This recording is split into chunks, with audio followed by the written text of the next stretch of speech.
I'm tired of all the well-meaning non-cripples determining what I can and cannot do to form my life and my future. Get out of our way. Defiant Lives is a documentary about the history of the disability rights movement. Oh, yeah. A lot. Nobody wants to live or go into a nursing home. Nursing homes are jails for people. They're jails. They're warehouses. They're where America has decided to stick its disabled people and let them rot until they die. Sooner or later, you have to come up with the proposition that these issues are political. It's a bit of a disability rights 101 for people who perhaps haven't lived it. And for people who have lived it, it's really a great way of just looking back at what's been done over the last 40 years or so in the disability rights space. I can tell you the outrage of disabled individuals across this country is going to continue. It is going to be ignited. We aren't asking for civil rights, we're demanding them, and now. The idea that you can focus on society as the problem rather than impairment or a condition is a radical idea. There's this famous catch cry on disability, and it's nothing about us without us. When we're involved and included in change, that's when good change happens.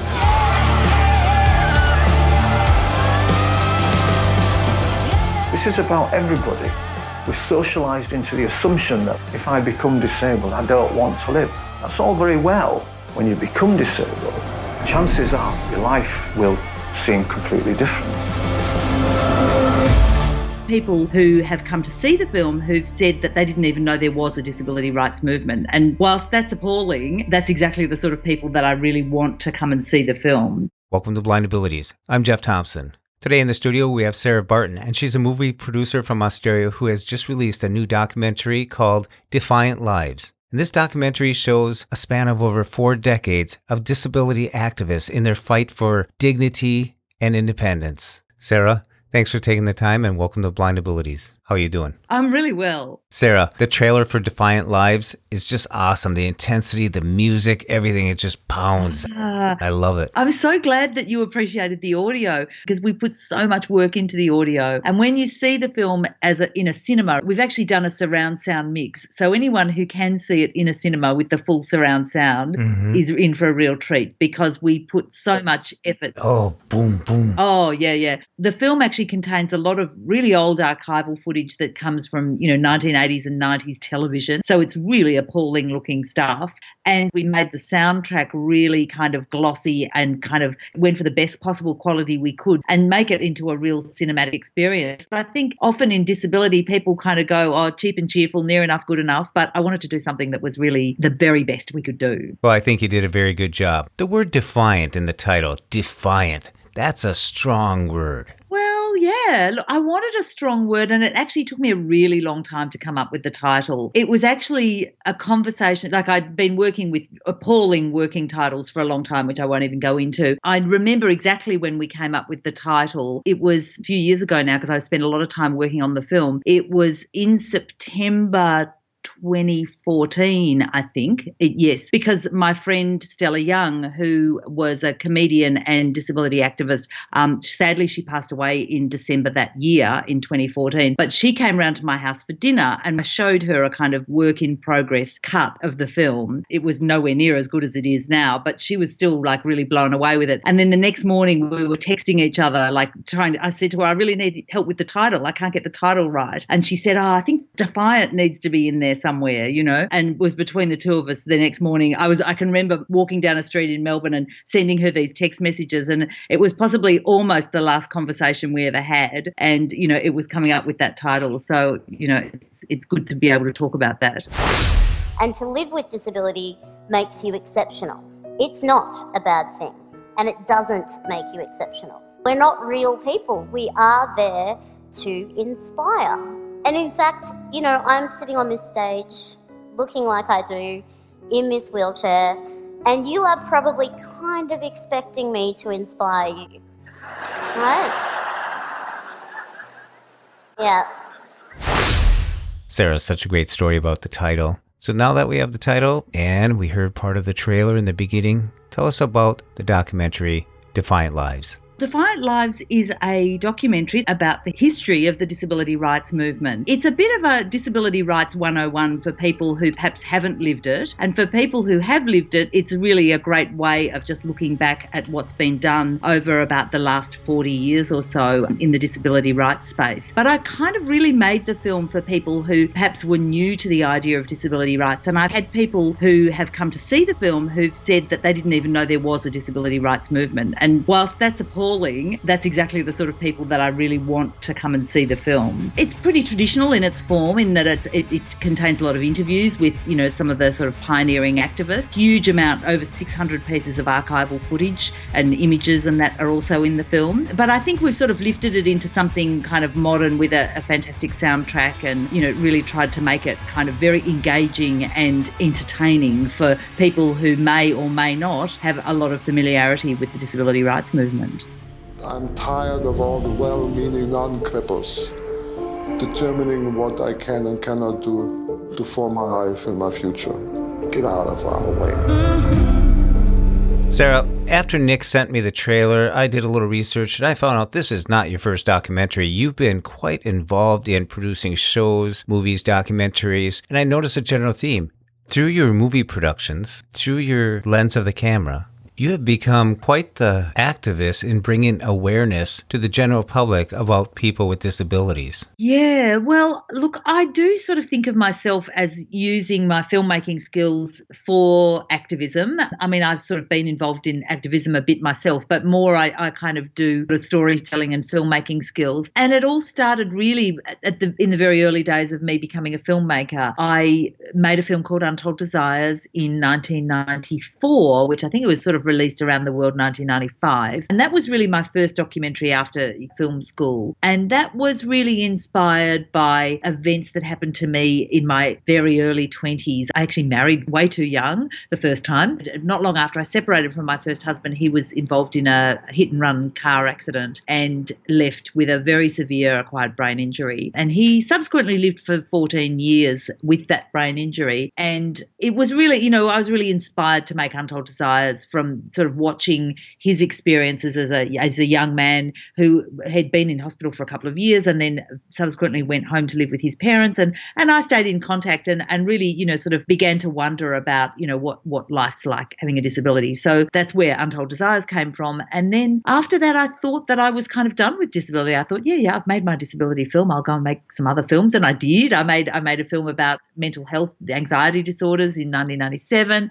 And then in 1999, my daughter was born and she had a very difficult birth and was subsequently diagnosed with cerebral palsy. She's 18 now and doing really well, but kind of after that it was like, well, looks like I've got more disability filmmaking to do. And so when she was quite young, I was asked by a colleague of mine, would I produce a community TV show for the local community TV station here in Melbourne? And it subsequently went around Australia and to places like Canada and New Zealand. It was also screened a TV series called No Limits, which was really just bringing disabled people into the TV studio to kind of chew over, chat about things that mattered to disability. And I really learned a lot there. I kind of, you know, I basically knew nothing, but but my own experiences, which at the time were sort of pretty limited, but I got really good people into the studio, Stella Young amongst them, other, you know, great minds in the disability community. And we got everyone, you know, we had guests in the show. So we had 3 panelists and we'd have 2 or 3 guests each episode. In 2.5 years, I think I produced 70 episodes of this show. And then I was kind of burnt out and had been promised another project. So I took off and left the show with other people with the disability community. And then years later, the show ran for 11 years and I came back in the last probably 3 years and executive produced the last. And it had really evolved and changed a lot. And I kind of came back and started raising money to make more shows. And eventually we sort of ran out of steam and it all ended in 2014. Where did the idea for Defiant Lives come from? So when I left No Limits the first time, like I'd made, you know, 70 episodes in 2.5 years and I was like, this is, you know, I can't do anything justice. We were really turning the episodes over very quickly. And I wanted to do more in the disability space, but I wanted to have a bit of time to think about what was going to be just to think and to do something more thoughtful. I didn't think it was going to take me 8 years, but I did want something that was going to take a year or two to just develop and research. And I started looking at the history of disability in general, and over a sort of year or so, that sort of distilled into a documentary about the disability rights movement. It took 8 years to make because no one wanted to give us any money. It was really hard to get it funded, and I would, get little dribs and drabs of money, and then we would do a little bit more, and then we'd have to stop for 6 months. And so, it was a difficult process. Yeah, I bet. Nobody wants to live or go into a nursing home. Nursing homes are jails for people. They're jails. They're warehouses. They're where America has decided to stick its disabled people and let them rot until they die. So throughout this process of 8 years, was there any big shocking or revealing discovery that you made about disabilities? I think the most shocking thing, and it is the most shocking thing in the film, is really the sort of depths of depravity and degradation that people with disabilities had to endure in institutions, and the kind of levels of abuse, and the lives were just shocking. And there's a very famous series of photographs which we fortunately had permission to use in Defiant Lives called Christmas in Purgatory. It's a famous series of photographs, and those photos are just shocking. And then I was also able to access some footage that activists had filmed in institutions, and really, to see other human beings. I think one of the interviewees, Rosemary Crossley, in the film says they were not considered human. And I think that's a really shocking thing, to think that we could actually take a group of humans and dehumanise them in such a way. Wow. And to think we're challenged with society's limited expectations that they place upon people with blindness or disabilities, and to try to change society's perception if they don't even think you're human. Oh, yeah. Wow. Yeah. It's crazy. Yeah, and the low expectations is a kind of byproduct of that. I think we've got a long way to go, but I think now we do acknowledge. Although I see these days, we have in recent years there's been a number of kind of murders that have happened in families where the victims have been disabled, and the media is always very quick to kind of empathise with family members. Oh, what a burden it must have been, how difficult it must have been for them. And I think we all need to learn that that's actually not okay, that these are humans, no matter what needs they may have, and the real fault lies with the lack of support that people are getting to live their lives. And so I think we still have a way to go in regards to valuing every life, no matter how much disability is an impact. Yeah, we do have a long ways to go. Now, my experience in teaching, I noticed that parents seem to always be their first advocates, and lately I've noticed there have been an improvement in that. I was just wondering what it was like for you. Parents become advocates for a situation they probably weren't prepared for, didn't know they would be reckoning with, and here you have a daughter with a disability, and you had to soldier up for that and advocate for her. Yeah, I think a lot of parents really do rise to the occasion, very strongly. And I think with Defiant Lives, I actually made a decision that Defiant Lives is actually very much about disabled activists. And so I've actually just pretty much bypassed or left out parents and family members as advocates, because I feel that there's a lot of focus on parents. There's a kind of real phenomenon of sort of mummy bloggers who kind of talk about their disabled kids to a point that's actually inappropriate, I think. And I've also never really wanted to talk particularly in any detail about my own personal situation, really just because it's not my story to tell. It's my daughter's story, apart from the story that we do together. But I've always kind of wanted to go one step beyond just sharing my own personal story. And so one of the things that was actually left out of Defiant Lives, and it's a really important story, is the story of sort of integrated education. And that was largely because it is driven by parents, very fine parents who've worked really hard, to get disabled children into mainstream schools. And certainly I've, played a part in that locally with my own story. But I really wanted to make a film about disabled activists and the things that they have achieved. Yeah, and really in part to sort of counteract those sort of low expectations that people have, and that expectation that there's always a parent or an able-bodied person there sort of doing things, pulling the strings, as it were. So I guess I just kind of went down that path, and I don't know that I actually answered your question, but Oh, no, you've answered it really well. I mean, we're talking about parenting or the movie and stuff. Good points, because the people who are in Defiant Lives are activists for disabilities. They're representative of someone who's taken charge. What I've noticed in my experiences over the last 20 years, there's been a change that when I ask the question, who's your best advocate, more and more so successful students, successful people getting jobs and stuff are responding with,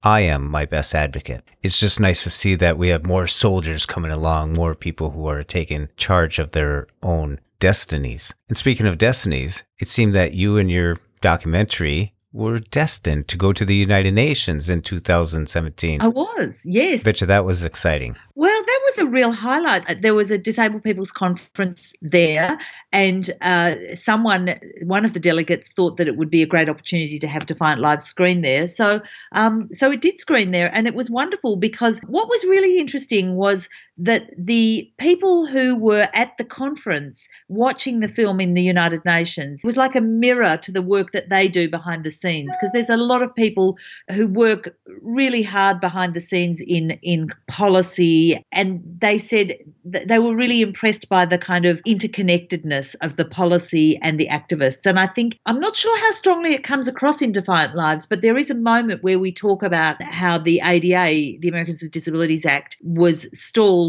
in the Congress, and ADAPT people got out on the streets, and that really helped to push it through. So I think one of the things we often think is that it's one or the other. You sit behind closed doors and you work on policy, or you're out on the street chaining yourself to buses. But in actual fact, they're two parts of the same movement, and I think they both depend on each other. And some people have particular skills in policy, and others, are really keen to sort of get out on the streets and make things happen that way. So I think the interconnectedness was a really interesting thing to come out of that UN screening. Oh, yeah, the convergence of white collar and blue collar activism. The blue collar is where the wheel meets the pavement, and that's what I hear in that trailer, the people chanting and yelling and making claims and out there being activists. It's films like this documentary, Defiant Lives, that brings awareness to so many more people. It has such a big reach. And I want to congratulate you for what you're doing to bring awareness to disabilities. As my friend Steve Letness says, it's all about awareness. Well, yeah, and I'm really hoping that people outside of the disability world are tempted to go and have a look at it too, because it's a highly watchable, entertaining film. It's not just for the boffins, and the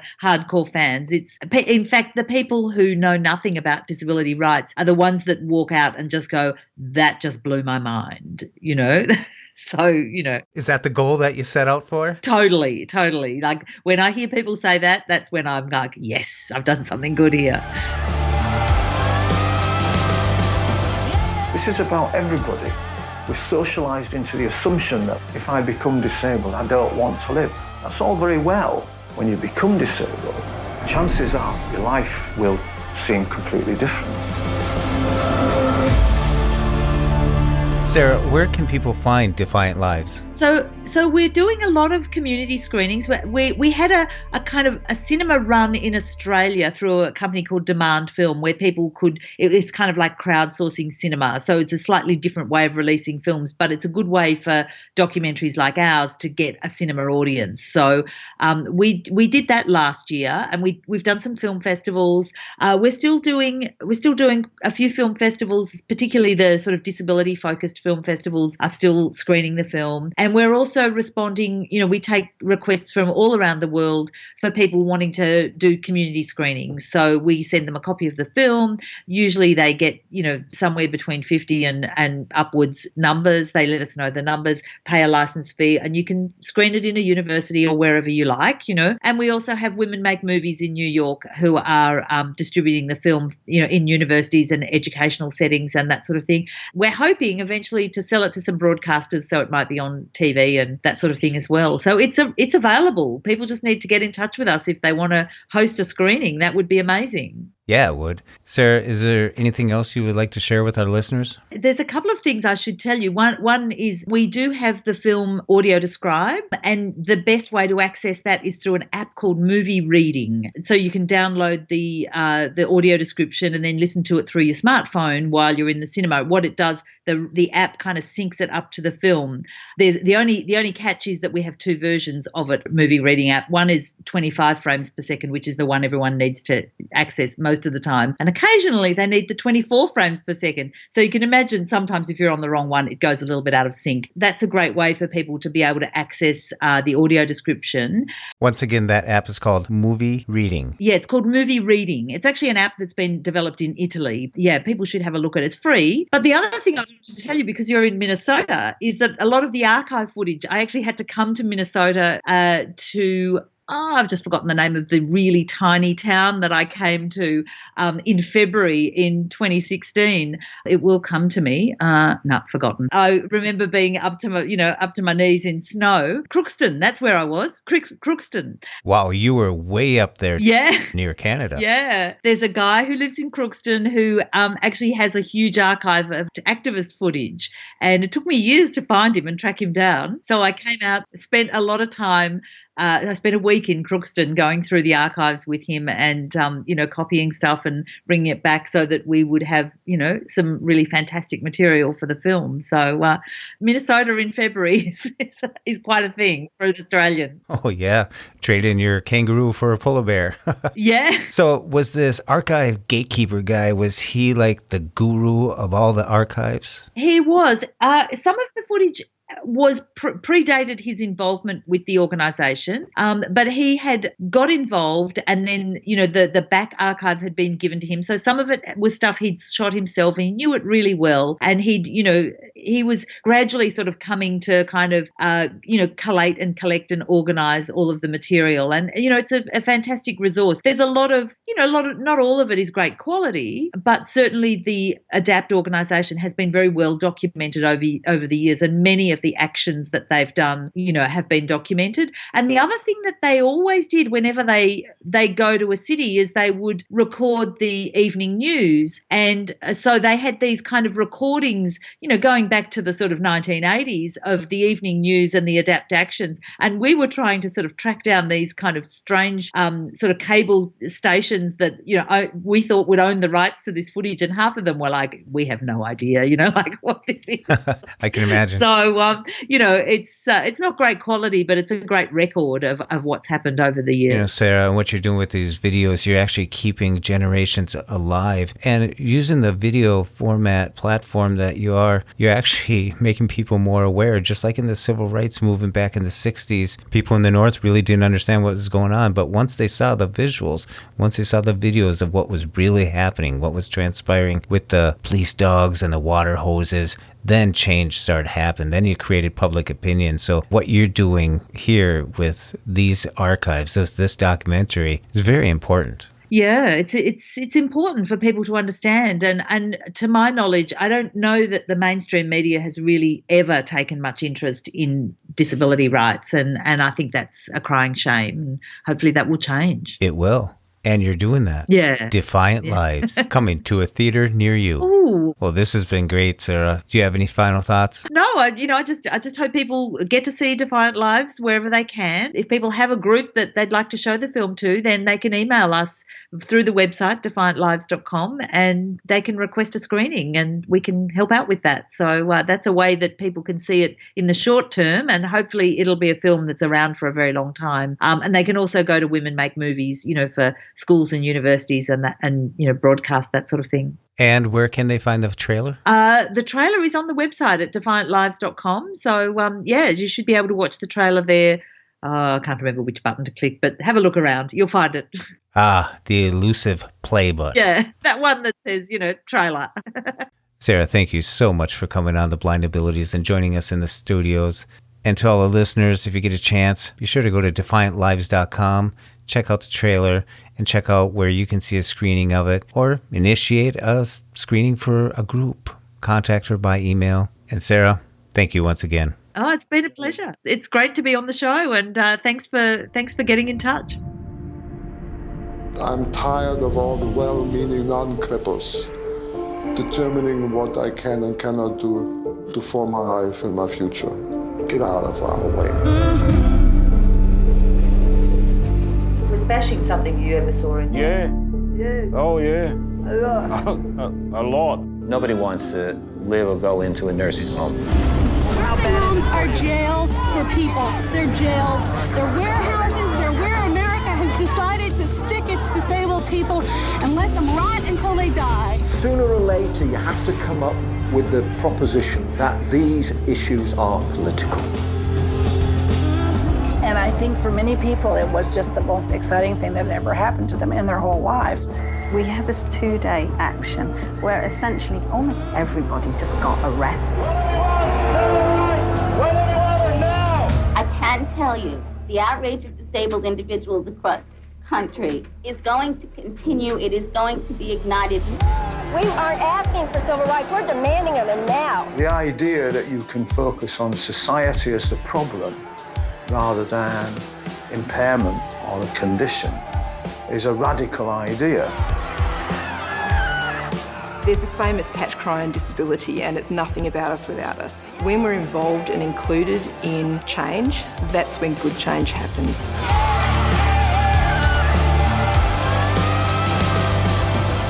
This is about everybody. We're socialised into the assumption that if I become disabled, I don't want to live.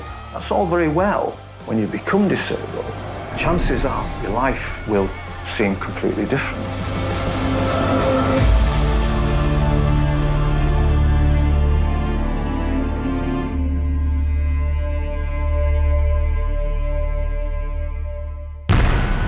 When we share what we see through each other's eyes, we can then begin to bridge the gap between limited expectations and the realities of blind abilities. The realities of blind abilities.